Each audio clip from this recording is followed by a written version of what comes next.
Hello everyone, it's Luis Fernandez with the LRF Group, and I wanted to read you an article from the New York Post by Keith Griffith. The title is, How Much Will It Cost to Rebuild Los Angeles After the Wildfire?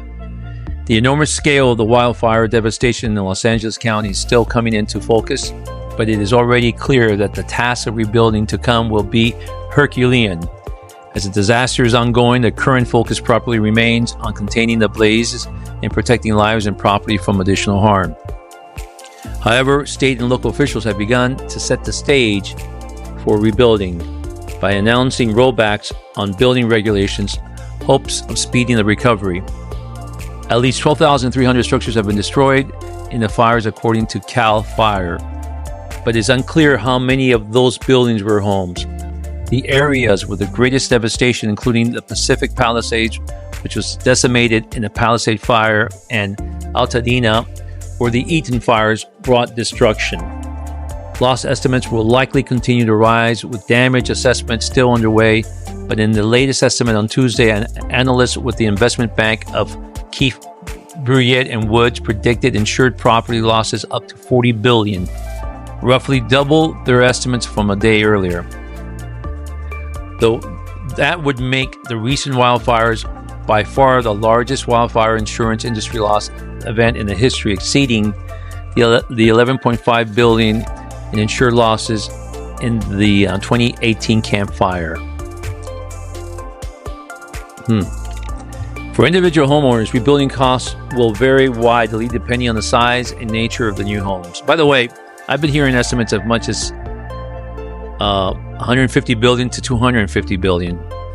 So that might be a little bit conservative, those numbers. In the Pacific, the Palisades homes were listed at a median price of $4.7 million last month, but much of that value was in the land itself before any improvements. December median list price in the Altadena was about $1.3 million. Land value in Los Angeles accounts for an extremely high share of home value, among the highest in the nation. Across Pacific Palisades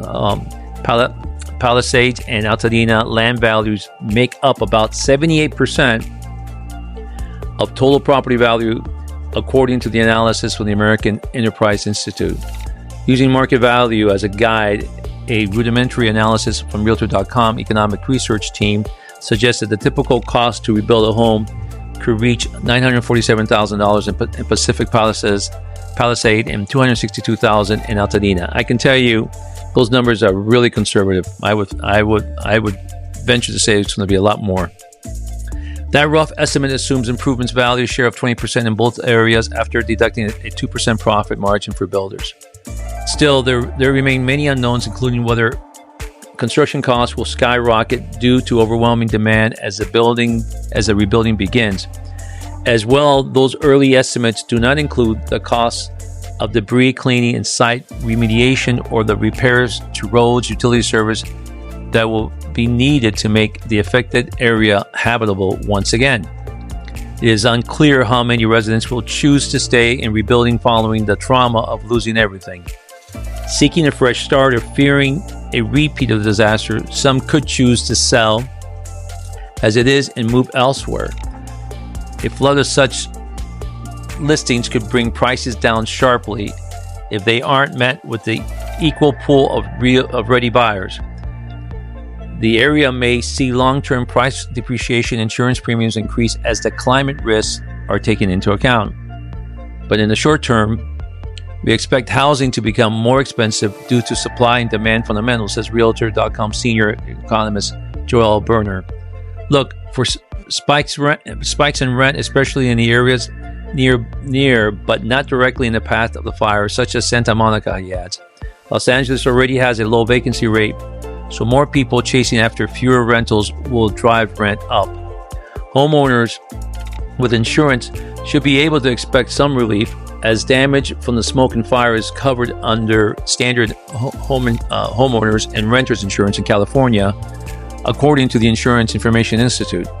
Insurance coverage varies with differing policy limits, and we've seen recently that insurance companies have been canceling policies. So it's important to know the specific of your policy, says Berner. A home burning down due to a wildfire will generally be covered up to the insured amount minus depreciation under dwelling coverages. Belongings will be covered under personal property coverage, and the cost of relocating temporarily may be covered by loss of use of coverage, he adds. Some major insurance carriers, including State Farm, recently canceled their policies in the affected areas, citing unsustainable climate risk. But California's state-operated FAIR plan serves as an insurer of last resort, offering limited coverage for high-risk properties. The FAIR plan covers up to $3 million in damage for residential policyholders and reimburses the cost of renting a property that is similar to the damage for residents. For larger ultra-lux properties destroyed in the fires that may not cover the entire cost to rebuild, for example, a real estate investor, Robert Rivani, told the Wall Street Journal he spent $27 million to buy and renovate a home in Malibu upscale Carbon Beach, but expected to receive only $3 million in insurance claim from the FAIR plan. Imagine that name of Carbon Beach is unfortunately appropriate for the current situation that they have. Everything there's been carbonized. No other insurer will cover the property for its full replacement value, Ravina says. On Sunday, California Governor Gavin Newsom waived environmental permitting and review requirements in areas affected by the fires to expedite the rebuilding process, as well as Los Angeles Mayor Karen Bass issued an executive order expediting the local building permitting process in the affected areas for up to a decade out. This unprecedented natural disaster warrants an unprecedented response that will expedite the rebuilding of homes, businesses, and community, Bass said in the statement. This order is the first step in clearing away red tape and bureaucracy to organize around urgency, common sense, and compassion. The mayor's steps include establishing a special permitting center in the impact burn areas, mandating and expediting permitting reviews of 30 days or less, and waiving demolition permit requirements for any structure substantially damaged by fires. It will be important for leaders in California to ensure that the regulatory red tape does not get in the way of the massive rebuilding process that will take place once the fire have passed, says Berner. Rolling back building regulations will allow for speedier and more cost-effective rebuilding, getting more people back in their homes sooner at a fair price.